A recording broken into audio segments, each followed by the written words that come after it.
Johnny, she said, what good you could, she said, did you ever think about going down to Manhattan?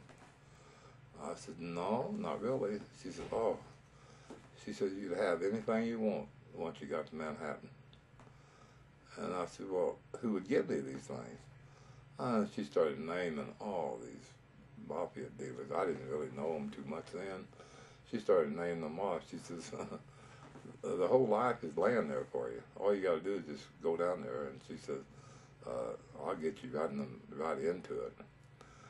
And so me, I said, whoa, yeah, that's, that was great. I mean, I couldn't wait to do it. Just, let's go now.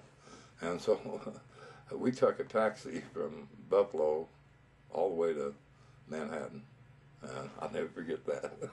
And she had her daughter to run the bar while we was down there. And so we went into the Astoria Hotel, the 3rd floor, and she said, I want you to meet my best friend in my life. And I had no idea that it was a woman, but it was. I thought it was some man. So we went up there, and the lady opened the door, most beautiful woman I have ever laid eyes on in my life. Her skin was like velvet. Her eyes was like you wouldn't believe, like diamonds shining out. And she was so well preserved. And I looked at her, and I couldn't get my eyes off of her. And boy, her eyes hit me, and we just stared at each other. And Marion says, this is my beau. She said, I brought him to meet you. And so we walked in, and Marion said,